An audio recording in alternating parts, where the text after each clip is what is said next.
Hi friend, नमस्कार दोस्तों। मैं विष्णु पांडे। मैं नीलेश कुमार पटेल। मैं राजीव कुमार गुप्ता।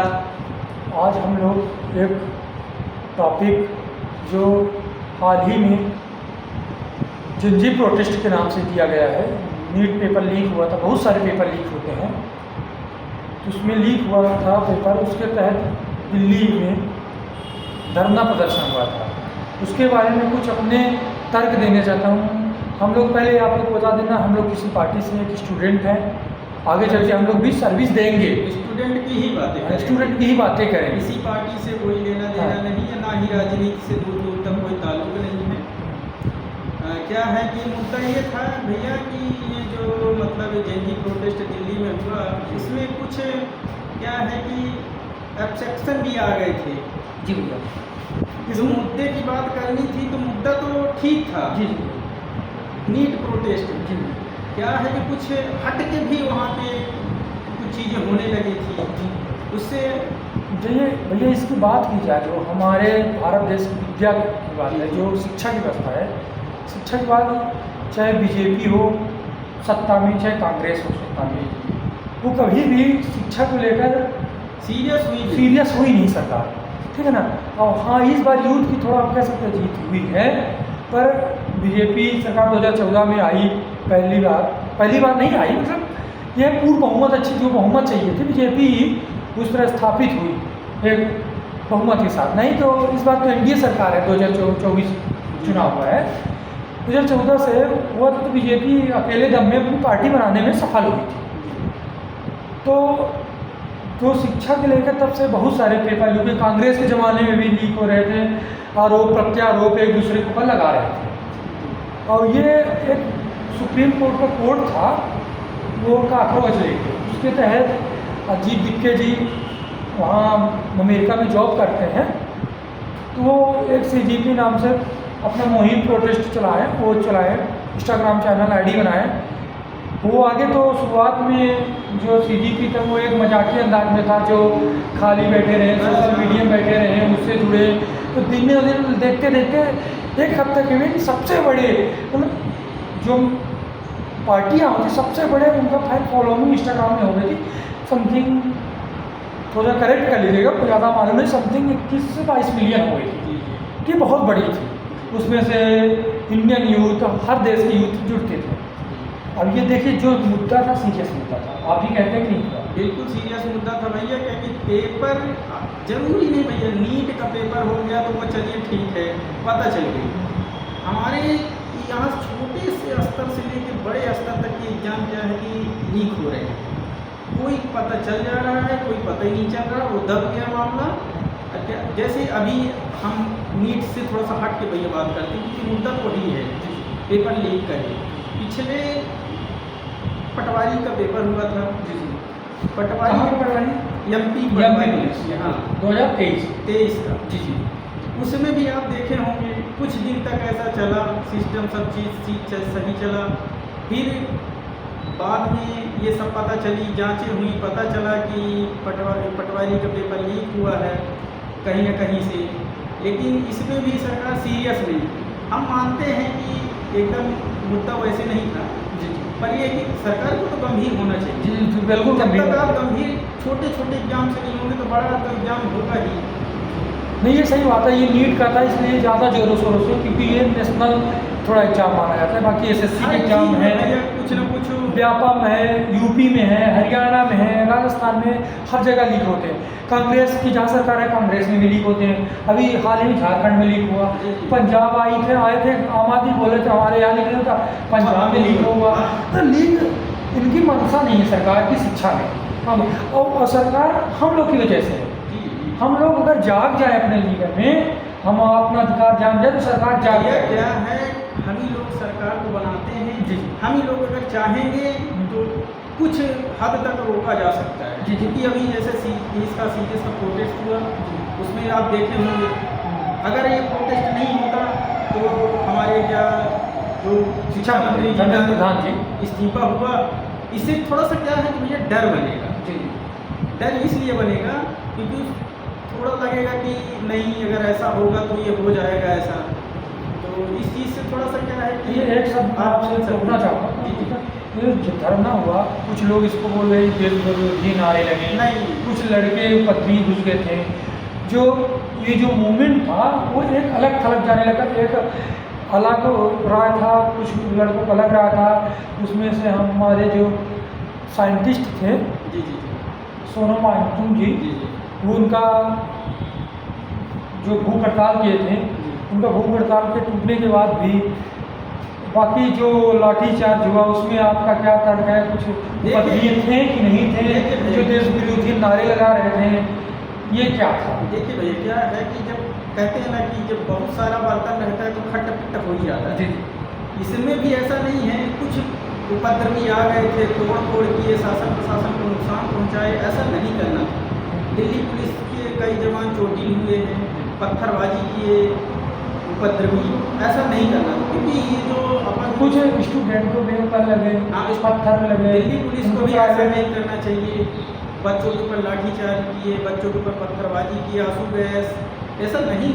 हम कहते हैं कि हाँ चलिए, आप ही के बच्चे हैं, वो कहीं देश विदेश से तो आए नहीं हैं, विदेश से तो बच्चे नहीं आए, आप ही के बच्चे हैं। अगर उनको सर फोड़ेंगे, लाठीचार्ज करेंगे तो कहाँ हद तक ये जायज़ है भैया? ये देखिए, हम लोग आप लोग जो लोग वार्तालाप कर रहे हैं, अपने अपने प्रतिक्रिया रख रहे हैं इस मामले में। हमारे सहपाठी हैं राजीव गुप्ता जी, यही जल्दी पार्टी से मोबाइल ले लिए हैं, बस यही आजकल के लड़के हैं भैया। मैं देखा हूँ लड़कों को सिर्फ मोबाइल में अपना, हम लोग का बचपन जो था, खेलते थे, घूमते थे, वो फिजिकल एक्टिविटी करते थे। आज के लड़के मोबाइल में ही बिजी रहते हैं, इसलिए हम लोग का जो है ना, मोबाइल का ही प्रोटेस्ट बन गया है। क्या है भैया, थोड़ा शासन प्रशासन स्ट्रिक्ट हो जाए ना, जी, तो हमें तो लगता नहीं कि ऐसा पेपर लीक होगा, कुछ भी ऐसी अनहोनी होगी। यूपीएससी का लीक होता है भैया? नहीं नहीं, क्यों नहीं लीक होता? क्योंकि उसमें क्या है कि थोड़ा सा पाबंदियाँ ज़्यादा रहती हैं। बड़े स्तर का एग्जाम है, अपने क्या है कि बहुत बड़े लेवल का एग्जाम है, इसलिए उसमें ऐसा उनको भी पता है कि अगर इसको ये इन जैसे पेपरों को अगर ऐसा करेंगे तो फिर वो बहुत मुद्दा बहुत हाई चला जाएगा। तो हम यूपीएससी की बात नहीं कर रहे भैया, हर छोटे से छोटे एग्जाम से लेकर बड़े बड़े एग्जाम तक लोग का पेपर लीक हो जाता है।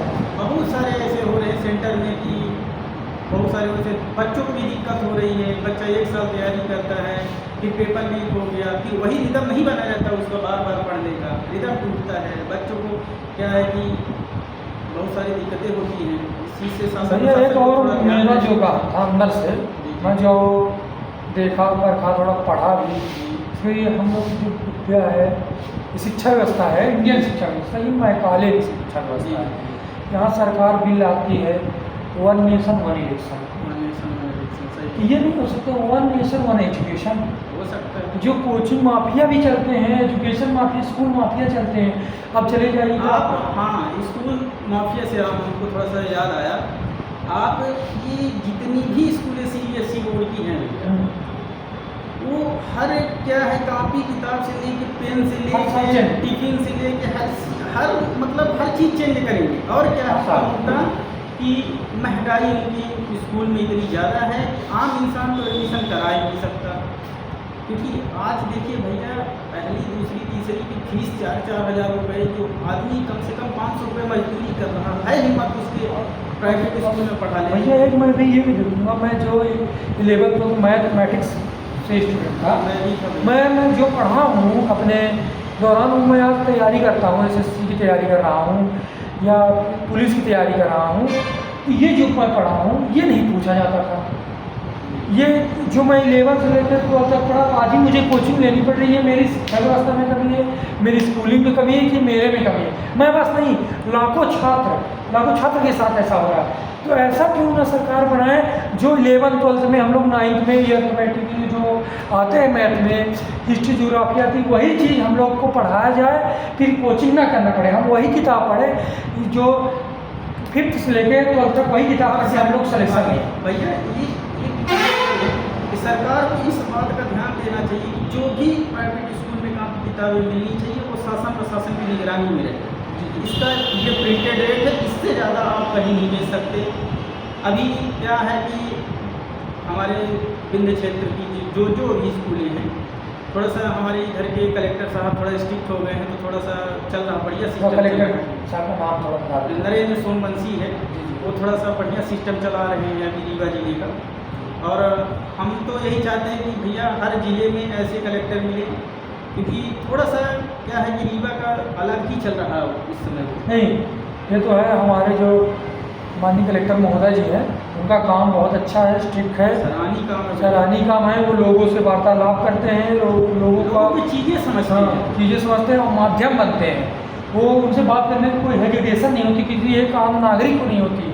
वो अपना ही समझ के बात करते हैं, वो सिंप्लिसिटी से रहते हैं, सिंप्लिसिटी से बोलते हैं। ऐसे होने चाहिए आने वाले भविष्य में। ऐसे जो भी हमारे बीच या आगे कोई भी बन गए हों, वो सामने कहीं भी पोस्टेड हो, वो सामने से लोगों से ऐसे ही वार्तालाप करें जैसे हमारे कलेक्टर कर रहे हैं इस समय रीवा जिले के। ऐसे हर जिला में अगर ऐसे कलेक्टर मिल जाए भैया, तो थोड़ा सा भ्रष्टाचार में कमी होगी।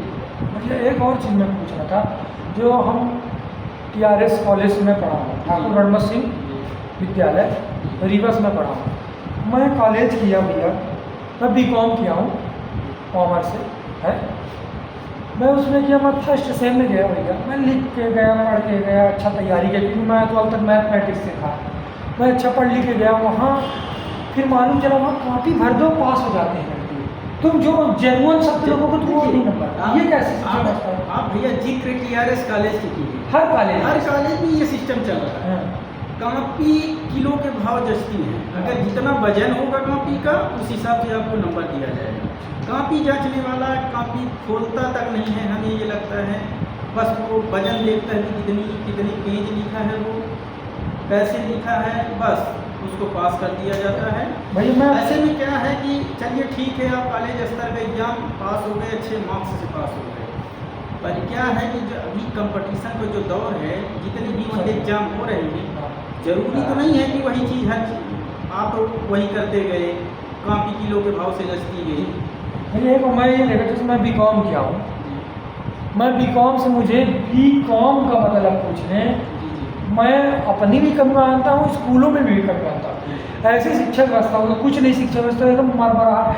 हम लोग के ज़माने में हमारे बब्बा लोग चरामी पढ़े रहते थे, चरामी ही पहले होता था, पर हमें नहीं होता था। उन लोग आज हम लोग उससे ज़्यादा जानते थे, 8वीं पढ़े हुए, वो पहले जो शिक्षा व्यवस्था थी बढ़िया है। आज शिक्षा व्यवस्था आपसे एकदम पूरी बेकार हो गई है, करप्ट सिस्टम हो गया। सिर्फ ये कागज में साक्षरता का दिखता है। कुछ टीचरों की मैं बात नहीं करता भैया, कुछ टीचरों की, बाकी अधिकतर टीचर ऐसे ही हो गए कि बस उनको सैलरी से मतलब है, शासन प्रशासन का पैसा आ रहा है उनके पास, पढ़ाने से कोई मतलब नहीं है उनको। ऐसा में हमारे मोदी जी भी रील्स बना रहे हैं इंस्टाग्राम में, लड़कों से वो कनेक्ट हो रहे हैं, वो करिए, अच्छी बात है, वार्तालाप करिए, सरकार का भी सुने, सामने वालों को सुने क्या होता है।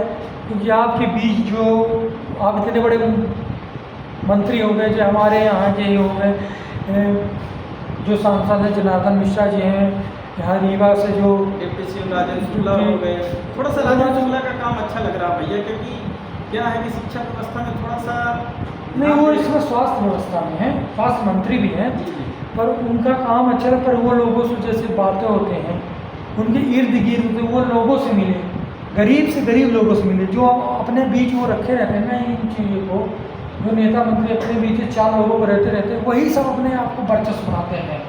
ये अपने रीवा मतलब UP बिहार MP ये चलता है, चाचा का भौकाल है, नेताजी हैं, उनका चलता, रिश्तेदार उनका भौकाल ले रहते हैं, इन्हीं उनका छवि बेकार रहता है। वो शिक्षा में व्यवस्था करें, युवाओं को मौका दें, हमसे यही गुजारिश है। बाकी चलते हैं, समय भी हो गया। आज हम लोग का पहला वार्तालाप था, हम लोग ज़्यादा जानते नहीं हैं। अब मिलते हैं नेक्स्ट वीडियो में। जय श्री राम। राधे राधे। राधे।